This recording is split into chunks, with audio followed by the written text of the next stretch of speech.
माझे झाले गयावर जाण, माझे झाले गयावर जाण, पिटले पितरांचे ऋण विठ्ठला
बाबाजी सद्गुरु दास तुका जयंती केली स्मरण होय सकळ विद्याच्या दिकरण तेची बंधू श्री चरण श्री म्हणजे तेल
एका जनार्दनी तुमचा दास त्याचे आस गुरुवामी मंगल भगवान अमंगल हारी प्रभो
दशरथ सेवेकरिता निवडलेला भंग जगमान्य संतमान्य ईश्वरमान्य महाराष्ट्र भूषण जगत वंदने पूजले जगद्गुरु तुकोबरा.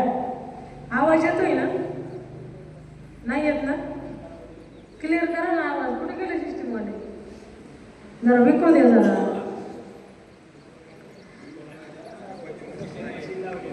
असं आहे का? हा गोड असा अभंग आहे, गोड असं चिंतन आहे, फक्त लक्षपूर्वक कीर्तन आहे का? विठ्ठला विठ्ठल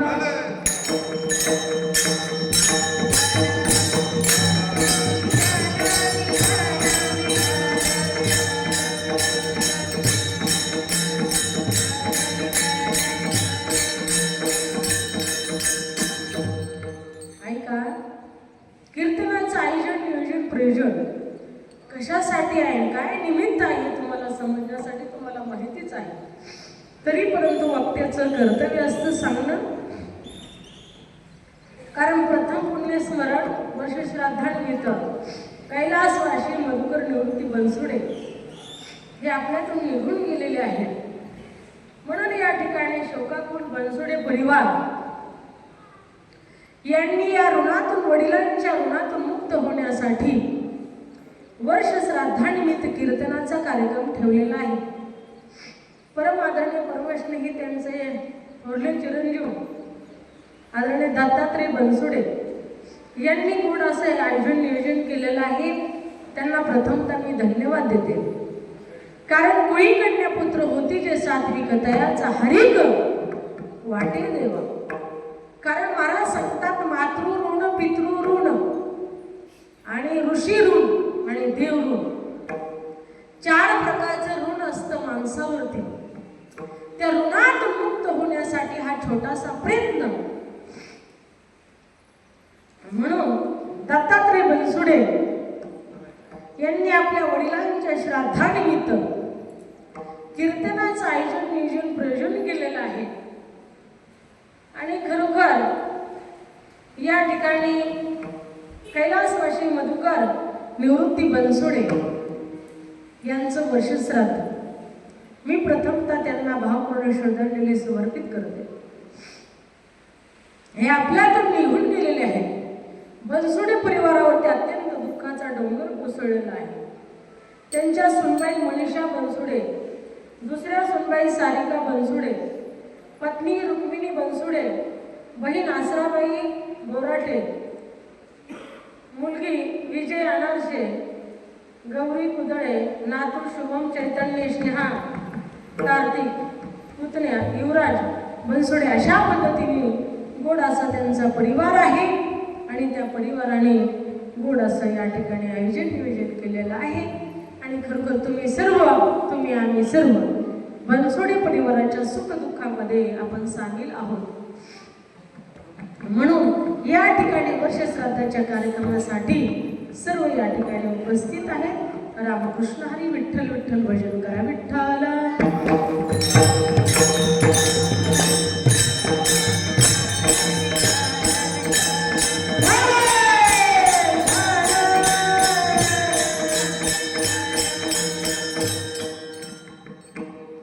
कीर्तनाला उपस्थित या ठिकाणी हरिभक्तपरायण महावीर महाराज भुले, हरिभक्तपरायण नाना महाराज, हरिभक्तपरायण आदरणीय फकरबादचे आदरणीय मंडळी, सुखदेव महाराज, शिंदे महाराज, आदरणीय रघु महाराज, या ठिकाणी कुमारिका ज्ञानेश्वरी दिदी महाराज, राधा दिदी महाराज, वैष्णव दिदी महाराज, सखुबाई महाराज उपस्थित सगळे या ठिकाणी विनकरी आमच्या बाळूताई, सर्वांना या ठिकाणी धन्यवाद. नाना सर्व उपस्थित आहेत, या सर्वांना धन्यवाद देते. कीर्तनाला सुरुवात करते. विठ्ठल विठ्ठल.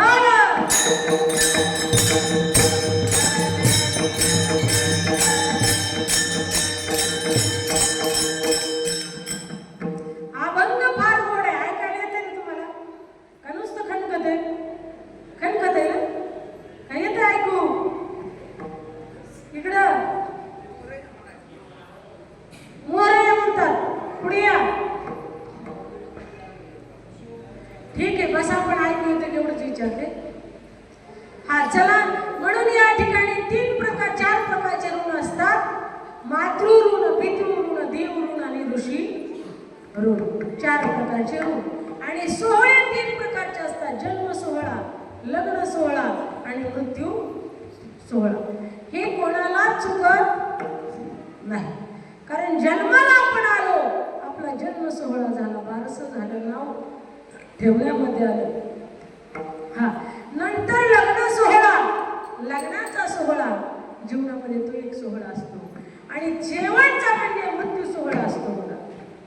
हा, म्हणून मृत्यू सोहळा, कोरोनामध्ये मृत्यू सोहळा सुद्धा पार पडला नाही.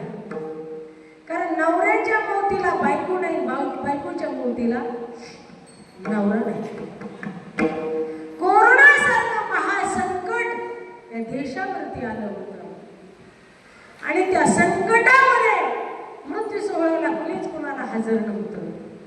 दवाखान्यामध्ये गेले यद्गत्वान निवर्तन्ते तद्धामं परमं मम.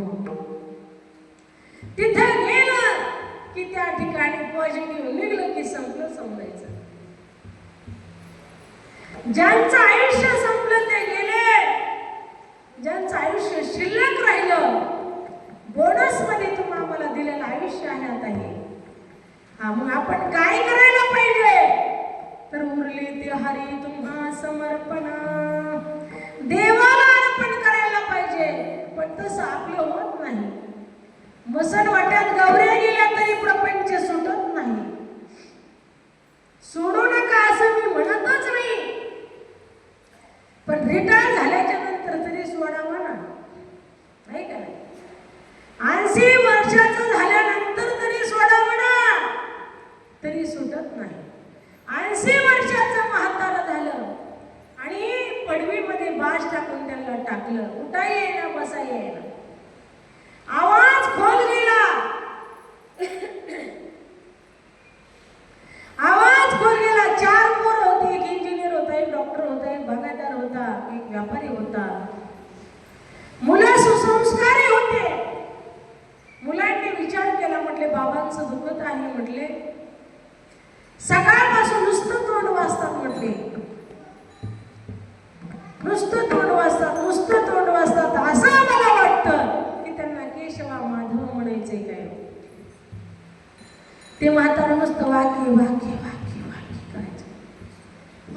म्हटलं जाऊ द्या, 10-5 हजार गेले तर गेले.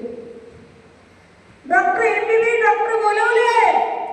सांगितलं डॉक्टर साहेब किती पैसा लागू द्या, किती खर्च लागू द्या, पण आमचे वडील बोलतील असं काहीतरी करा. ते म्हटले 1,00,000 रुपये लागतील. म्हटले तुमच्या वडिलांचा आवाज रिटर्न आणतो. ते म्हटले 1-1.5 लाख रुपये लागू द्या, पण आमच्या बाबाचा आवाज आला पाहिजे. ते म्हटले ठीक आहे. उपचार केले, इंजेक्शन दिले 50-50 हजाराचे. आणि इंजेक्शन दिल्याच्या नंतर बाबा बोलायला लागले ना, चमत्कार झाला. सगळे सुना लेका नातवंड नाती मुलं सगळे चारी बाजूने उभा होते. बाबा तुमचा आवाज परत आला, बोला की आता. सकाळपासून तोंड वासत होतात, बोला की आता. बाबाचा जोरात आवाज निघाला. बाबा म्हणले बोला बोला, काय मला थोबड घेऊन म्हणतात. सकाळपासून म्हणतोय वासुर किरसुनी खाते, वासुर किरसुनी खाते, वासुर किरसुनी खाते, वासुर किरसुनी खाते. हा अरे हाडाची काढी केली, रक्ताचं पाणी केलं, पैशाला पैसा लावला. हा सगळं केलं, एवढा मोठा प्रपंच उभा केला. आम्ही स्वतः उपाशी राहिलो, तुमच्या खळग्या भरल्या, तुमचे मेसचे पैसे भरले, तुम्हाला शिकवलं, तुम्हाला वाढवलं, तुम्हाला घडवलं, तुम्हाला सर्व्हिस लावून दिल्या, आणि तुम्हाला आज किंमत नाही. सकाळपासून सांगते वासुर किरसुनी खाते, वासुर किरसुनी खाते, वासुर किरसुनी खाते. चारी लेकांनी चारी सुनांनी डोक्याला हाणून घेतलं. म्हटले 1,00,000 रुपये आपले व्यर्थ गेले. कारण का अंत समयला जरी देवाचं नाव घेतलं असताना अंतकालेचे स्मरण मुक्त्वा कलेवरम मरणी गया आठवी, तो ते गती ते पावे, म्हणून सदा स्मरावे माते चित्वा. अंत समयाला देवाचं नाव यावा, आणि देवाचं नाव आल्याच्या नंतर त्याला सद्गती प्राप्त होत असते. विठ्ठल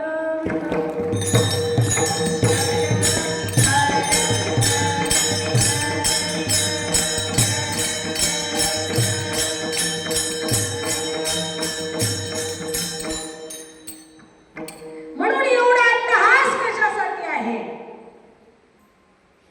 आजचं कीर्तन वर्ष श्राद्धानिमित्त आहे. आज जे मी तुम्ही ते पुण्य कराल ते बाबांच्या नावाने आपल्याला समर्पित करायचं आहे.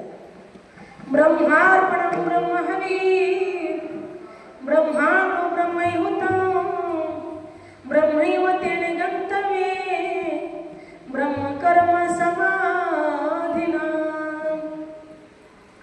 आज आपल्यातून निघून गेलेला एक पाप,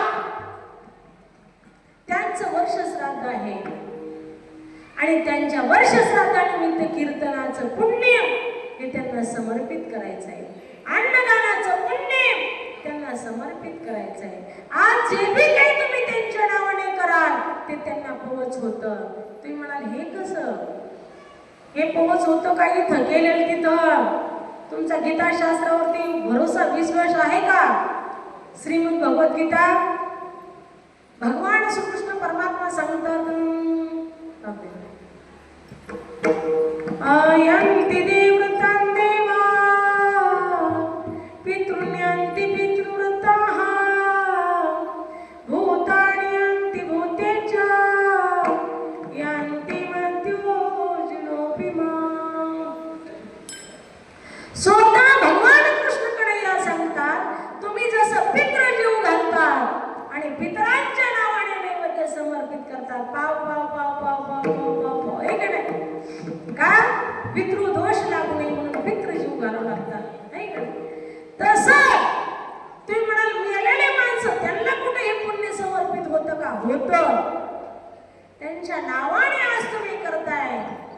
आज आदरणीय दत्तात्रय बनसोडे परिवाराने आपले वडील गेलेले आहेत, त्यांच्या नावाने आज कीर्तनाचा कार्यक्रम, अन्नदानाचा कार्यक्रम, पूजेचा कार्यक्रम, पिंडदानाचा कार्यक्रम या ठिकाणी ठेवलेला आहे, आणि हे नक्कीच त्यांना पोहोच होतं. मी प्रमाण देऊन सांगेल, भगवान कृष्णकडे याचा श्लोक आहे गीतेमध्ये, यांती देवतांनी वाण पितृण्यांती पितृता भूतानी यांती भूतेच्या यांती मध्यजुनोपी माम. म्हणून पितरांच्या नावाने, पितरांच्या नावाने, पित्याच्या नावाने आज आपल्याला हे पुण्य समर्पित करायचं आहे. विठ्ठल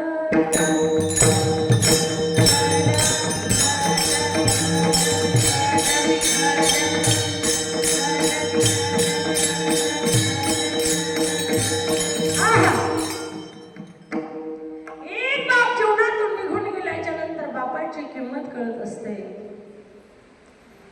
मला सांगतात, जोपर्यंत आपला वयोवृद्ध बाप दारात बसलेला असला तरी कोण्या दुष्टाची हिंमत होत नाही वाकड्या नजरेने तिकडे पाहण्याची.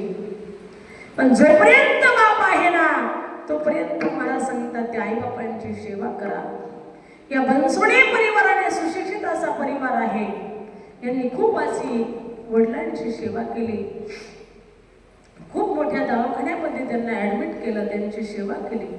भरपूर अशी सेवा केली त्यांची. आणि करायलाच पाहिजे. आपलं कर्तव्य आहे ते.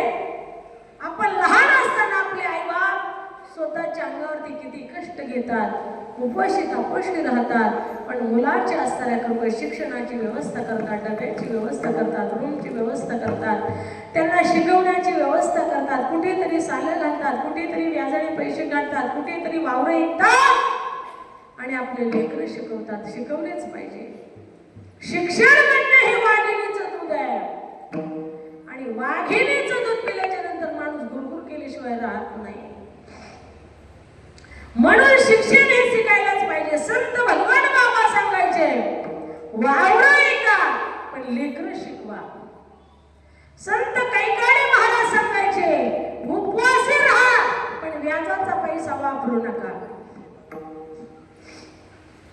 म्हणून साधू संतांनी आपल्याला काही मार्गदर्शन करून गेलेले आहेत ना, ते आपण लक्षात घेतलं पाहिजे. विठ्ठल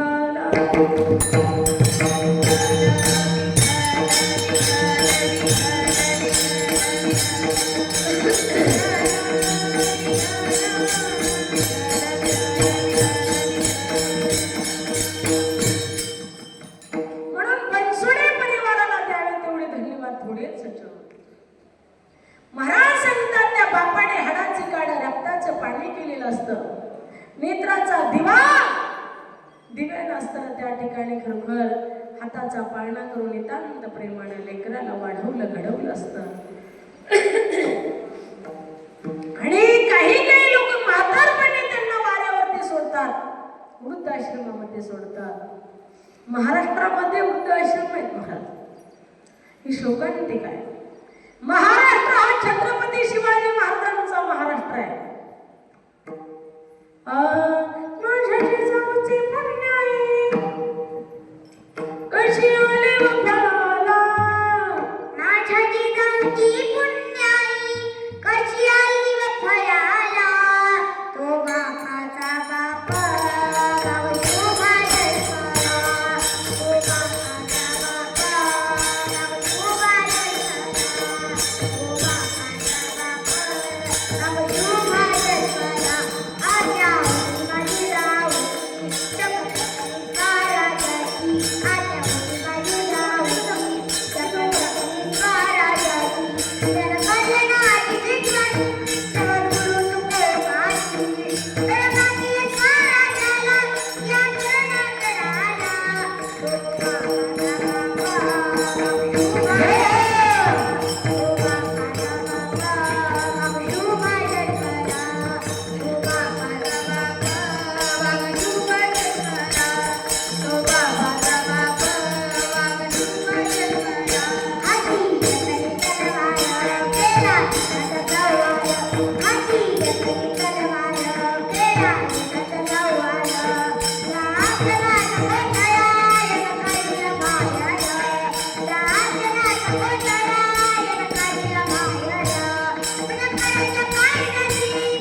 त्याचं नाव येसाजी.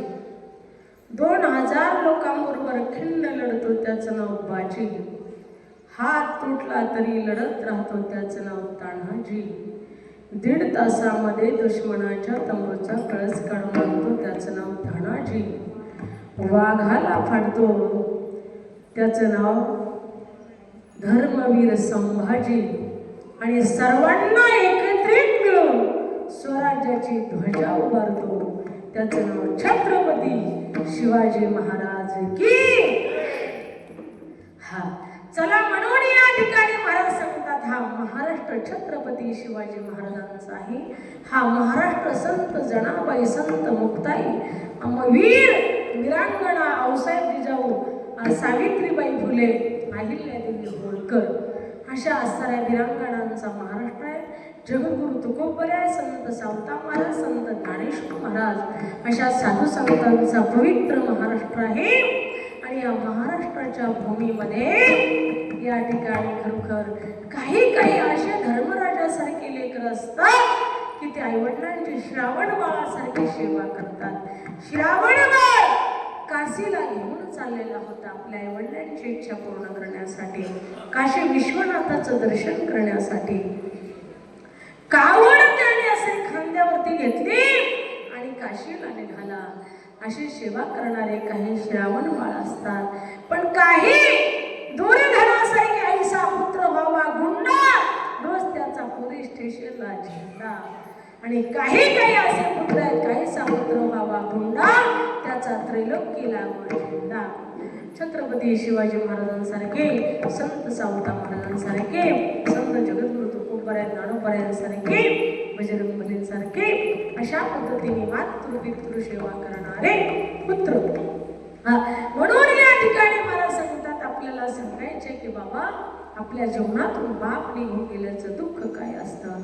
बाप स्वाभिमानी बाळा त्याचा कणखा राखणा, त्याच्या हृदयात स्वतःला जाळूची संवेदना, त्याची पहाडाची छाती, त्याचे हृदय गुलाब, त्याचा घामांना सुद्धा हिऱ्या मोत्याचा रुबावा. बाप साठवीत अश्रू वाट पाहे त्या क्षणाची, जन्मभराचे रडतो लेक जाताना सासरी. बाप जीवनामध्ये महाराज तीनदा रडत असतो. एकदा आपल्या कुटुंबातून मुलगा जर बायकोला घेऊन वेगळा निघाला तर बापाच्या डोळ्यात पाणी येतं. दुसऱ्यांदा आपल्या मुलाने पिऊन आपला जर अपमान केला तर बापाच्या डोळ्यात पाणी येतं. तिसऱ्यांदा आपली लाडकीले लग्न लावून तिला सासरी वाट लावत असताना तिसऱ्यांदा बापाच्या डोळ्यात पाणी येत असतं. पहाडासारखा पर्वत राजा पण पार्वतीला वाट लावताना रडला हो रडला. मुलगी म्हणजे बापाचा कलेजा तुकडा असतो, महाराज काळजातला तुकडा असतो. म्हणून बाप साठवीत अश्रू वाट पाहे त्या क्षणाची, जन्मभराचे रडतो लेक जाताना सासरी. अरे मुलीला जन्माला घालायचं, तिला लहानाचं मोठं करायचं, तिचं शिक्षण पाणी करायचं, 20-22 वर्ष तिला सांभाळायची आणि दुसऱ्याच्या परख्याच्या हातात हात चालेला. घटी समीप नवरा घेऊन यावा घरा, ग्रहिती समपर्क पूजन करा, अंतरपटाते धरा, दोघे वधूवरा करावी उभी, कुऱ्याचा शुंगल सावधान. आणि मग लग्न लागल्याच्या नंतर बापाला माहिती आहे आपली लेक आता नांदायला जाणार.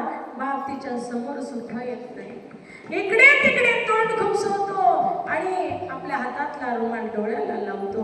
लेकीला कळून सुद्धा देत नाही डोळ्यामध्ये पाणी आलेलं. कारण का एवढी मोठी लेक आता करून दुसऱ्याच्या हातामध्ये द्यायची बाबा.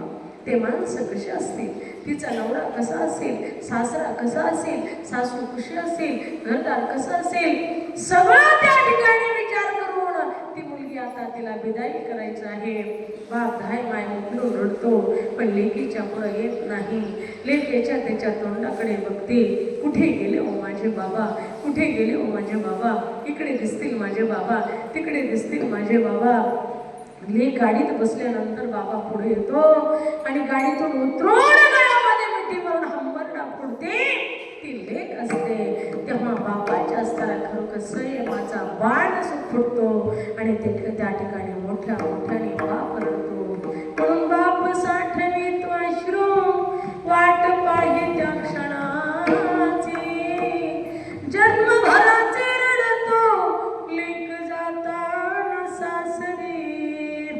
महाराज, एकदा का तुमचे आई बाप गेले की तुम्हाला माहेर बंद झालं समजायचं.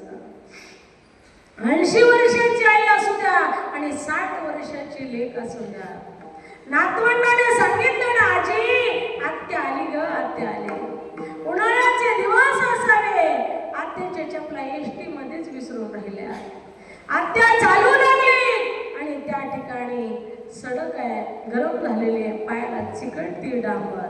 तिच्या पायाला खोचे पडतात, कातड चिकटते त्या डांबरीला. कातडाला त्या ठिकाणी निघून त्या ठिकाणी डांबरीला चिटकून कातडा निघून जात आहे. पाय रक्तबंबाळ होत आहे आणि 1 महिना आजारी पडलेली माय तिला सांगितलं, त्या आई, आजी आपली आत्या आली, आपली आत्या आली.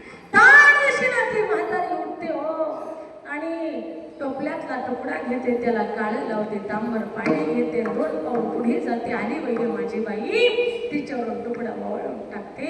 धाय माय मोकलून रडते, गळ्यात गळा घालते आणि धाय माय मोकलून रडते. ती म्हणते, आई बरं का गागं, तू आल्याच्या नंतर मला कुठून ताकद आली कळलं नाही, मी उठून बसले ग. लेक 1 दिवस कशी तरी राहते, दुसऱ्या दिवशी निघते. तर त्या ठिकाणी त्या आजीनं, त्या माऊलीनं काय काय ठेवलेलं नसतं लेकीसाठी. लसणाची जुडी घेऊन जा, कांद्याचं गठुडे घेऊन जा, मुगाची डाळ घेऊन जा, हरभऱ्याची डाळ घेऊन जा, असं करून गच्च पिशवी भरून देते. पण तीच लेक आई गेल्याच्या नंतर काही वर्षाने जर माहिती गेली ना, तर तिला बसा म्हणायला सुद्धा कोणी शिल्लक नसतं. त्यावेळेस तिला आईची आठवण येते आणि टचकन डोळ्याला पाणी येतं. जन्म दिला आईने मला, उपकार मोठा झाला. जन्म दिला आईने मला, उपकार मोठा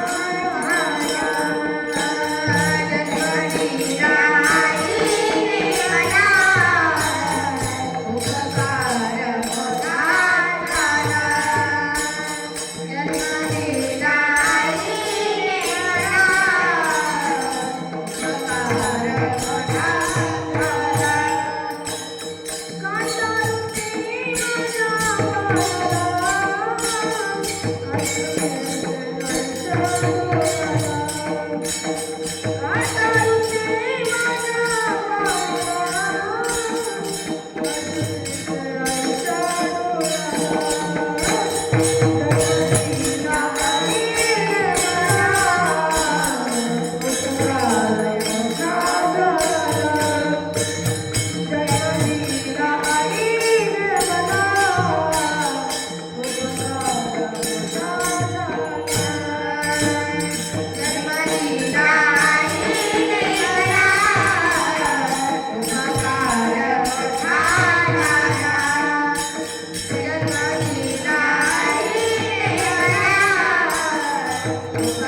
आई तुझ्या मूर्तीवाणी या जगात मूर्ती नाही.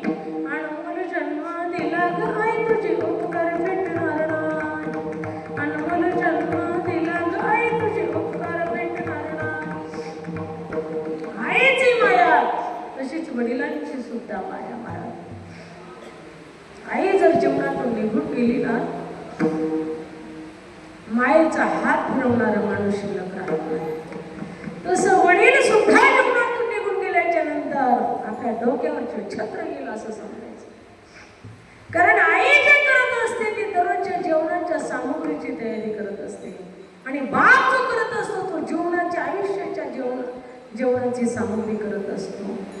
वावर विकण्याची वेळ आली तरी विकत असतो, पण पोऱ्याला नोकरीला पैसे भरत असतो. हे आयुष्याची सामग्री आहे. बघा तुम्ही, छोटं संकट आलं की आपण आई ग म्हणतो, मोठं संकट आलं की अरे बाप रे. तुमच्या डोळ्यासमोर एखाद्या ट्रकचा आणि एखाद्या ट्रॅक्टरचा किंवा ऍक्सिडेंट होऊ द्या, त्यावेळेस आपण समोर असलो तर अरे बाप रे, आणि ठेस लागली तर आई ग.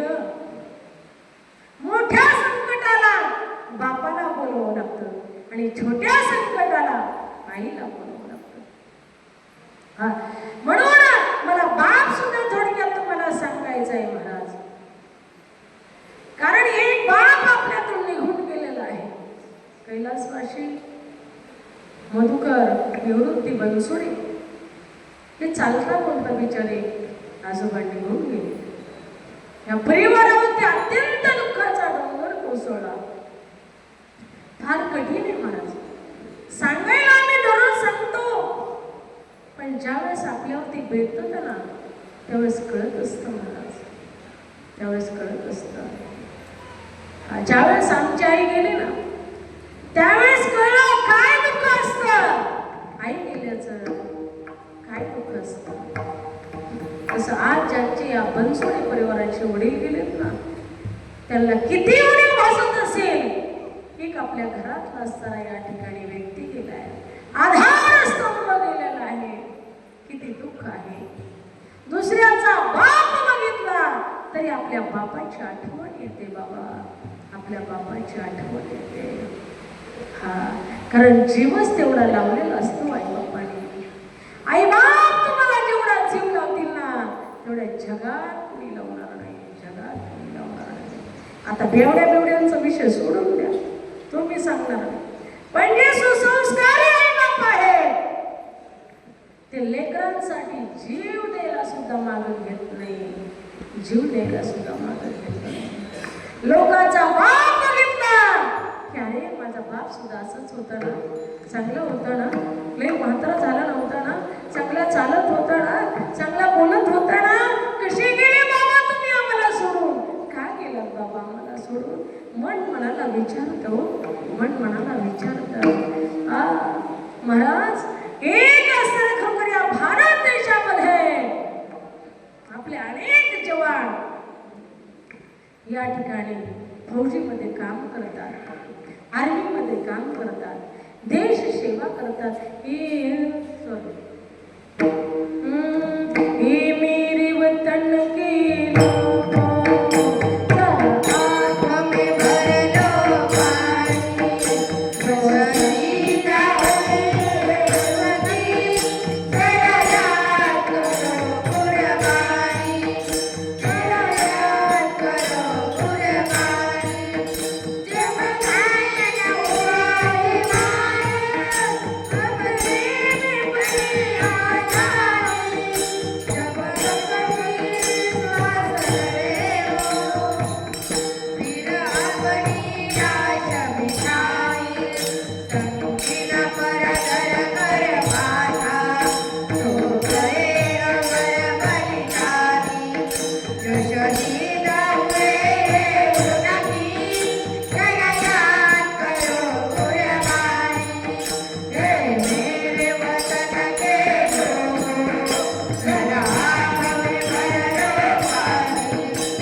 जरा आँखों में भर लो पानी, जो शहीद हुए उनकी जरा याद करो कुर्बानी. जो दुसऱ्यासाठी मरतो, जो दुसऱ्यासाठी कष्ट घेतो, तो अमर होत असतो. तुका म्हणे मरावे आणि कीर्ती रूपी उडावे. म्हणून महाराज सांगतात देश सेवेसाठी गेलेले तरुण, हजारो नवे तरुण त्या ठिकाणी देशासाठी लढता लढता शहीद होतात. पण योगायोग असा त्या तरुणाचं लग्न झालं. लग्न झाल्यानंतर 2 वर्षांनी असताना तो ड्युटीला गेला. त्याला छोटासा एक मुलगा होता. ड्युटीला गेल्याच्या नंतर 3 वर्ष आलाच नाही. 3 वर्षानंतर एक पत्र लिहिलं आईला, बायकोला, बापाला, सगळ्यांचा मजकूर लिहिला 20 पत्रास. कारण की माता पित्यांच्या चरणी साष्टांग दंडवत, माझी धर्मपत्नी तुलाही असं या ठिकाणी खरोखर माझा शुभ आशीर्वाद, मी येतोय ग. थोड्या दिवसानं माझी छोटीशी असणारी खरोखर प्यारी परी मुलगा यांना सुद्धा अशा पद्धतीने शुभ आशीर्वाद, अशा पद्धतीचं मी येतोय अमक्या तारखेला असं पत्र लिहिलं. पत्र ते आलं, पत्र ते वाचलं. वाचल्याच्या नंतर लेकरांना वाटलं आमचे पप्पा येणार आहे, बायकोला वाटलं माझा नवरा येणार आहे, आईला वाटलं माझ्या पोटचा गोळा येणार आहे, बापाला वाटलं माझं लेकरू येणार आहे. सगळे आतुरतेने वाट पाहताय. आईची माया असते पैसे कळवायाची जाती, करीला बावीना प्रीती, करीला बावीना प्रीती, करीला बावीना प्रीती. पैसे कळवायाची जाती, करीला बावीना प्रीती, पैसे कळवायाची जाती, करीला बावीना प्रीती, करीला बावीना प्रीती, करीला बावीना प्रीती. त्या ठिकाणी आईची माया, लेकराचं पत्र मजकूर ऐकला, डोळ्यात अश्रू आले, पदर लावला डोळ्याला, रडू लागली माझं लेकरू येणार आहे. बायकोच्या डोळ्यात पाणी आलं, माझे पती येणार आहे एवढ्या दिवसानं. असं छोटीशी मुलगी ती रडू लागली, मुलगाही रडू लागला माझे पप्पा येणार आहे. हो, त्या ठिकाणी जाताना सांगितलं होतं कोणाला काय हवंय, बाबा येणार म्हणून आतुरतेने वाट पाहत होती. आई म्हणणारे तिने आपल्या लेकराला जे जे पदार्थ आवडतात ते करायला तयार केले, सुरुवात केली. लाडू आवडतात, जिलेबी आवडती, करंजी आवडतात, वगैरे वगैरे अनंत प्रकारचे पदार्थ करून ठेवले. परंतु योगायोग असा दुश्मनांचा हल्ला झाला. रात्रीच्या वेळेस आपला मुलगा शहीद झाला. आणि शहीद झाल्याच्या नंतर इकडे मुलगा तर आला नाही, पण मुलगाचं शेव आलं, प्रेत आलं.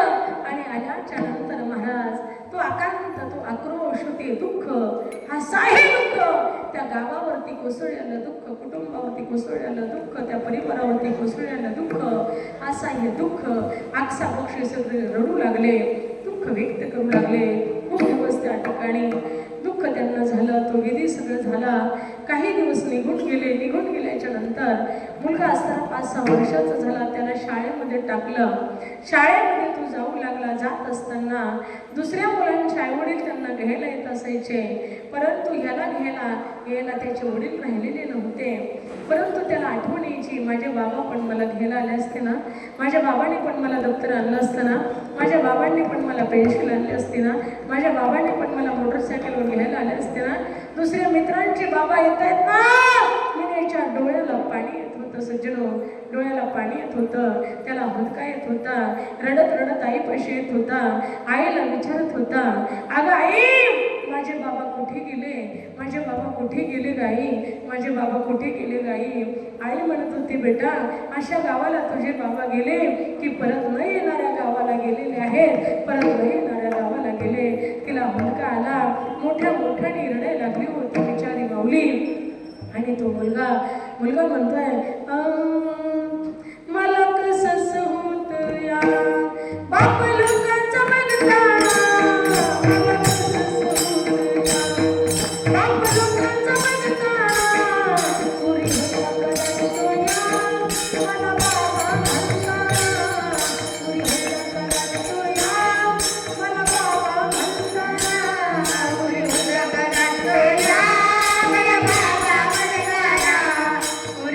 जगतोया मला बाबा म्हणताना फुलांच्या फाट्यांच्या सूर्याला कसे ठिगळे लागले, उभ्या आईच्या डोळ्याला कसे लाजले लावल्याने. मला कसंच होतंया, बापालेकाचं मनकाळा, मला कसंच होतंया, बापालेकाचं मनकाळा. मला बाबा म्हणताना,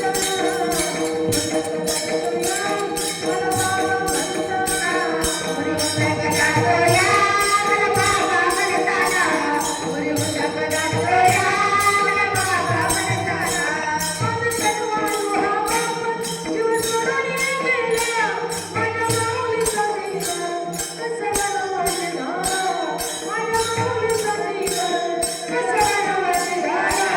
मला कसंच होतंया, बाबा लोकांचं म्हणताना मला कसंच होतंया, बाबा लोकांचं म्हणताना जगतोया मला बाबा म्हणताना जगतोया मला बाबा म्हणताना जगतोया मला बाबा म्हणताना जगतोया मला बाबा म्हणताना बाबा पोरगं एवढं रडू लागलं, त्याला बाबांची आठवण येऊ लागली, त्याच्या वडिलांची आठवण येऊ लागली, त्याचं अंतःकरण भरून आलं आणि त्याची माई सुद्धा रडू लागली, ते लेकरू सुद्धा रडू लागलं. म्हणून महाराज सांगतात, जेवणातला बाप जर निघून गेला ना फार कठीण असतं महाराज. म्हणून बाप त्या ठिकाणी दारात बसलेला असला तरी त्या ठिकाणी त्याचं वजन वेगळंच असतं. म्हणून आपल्यातून निघून गेलेले या ठिकाणी मधुकर निवृत्ती बनसुडे यांना भावपूर्ण श्रद्धांजली. आणि 2-3 वर्षापूर्वी त्यांचे चिरंजीवही या ठिकाणी निघून गेलेले आहेत. खरोखर अत्यंत दुःखाचा डोंगर या कुटुंबावरती कोसळलेला आहे. परंतु आदरणीय दत्तात्रय बनसुडे हे साहेब सगळं मॅनेजमेंट करतात आणि या ठिकाणी खरोखर या सर्व परिवाराला सहारा देऊन त्या ठिकाणी खूप चांगल्या पद्धतीचं त्या ठिकाणी खरोखर प्रपंच चालवतात. परंतु या ठिकाणी हे 2 व्यक्ती घरातले निघून गेले, एवढं मोठं दुःख आपल्या परिवारावरती आलेलं आहे, कोसळलेलं आहे. पंढरीश पांडुरंग परमात्म्याने त्यांच्या कुटुंबियाला या ठिकाणी खरोखर फार मोठी शक्ती द्यावी या दुःखातून बाहेर पडण्याची. एवढंसं छोटंसं लेकरू हे असणारे खरोखर बाळूताई बनसुडे यांचे पती जाऊन या खूप वर्ष 4-5 वर्ष झाले असतील ना, 4-5 वर्ष झाले की लेकरू त्या ठिकाणी राहते, पोरं घेऊन.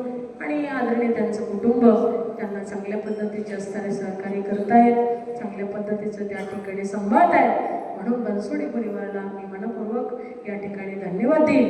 कारण खरोखर आज कलियुगामध्ये सुद्धा किती मोठी माणुसकी आहे, किती मोठं प्रेम आहे, आज या लेकरांना ते सांभाळता येतो, हा चांगली गोष्ट आहे.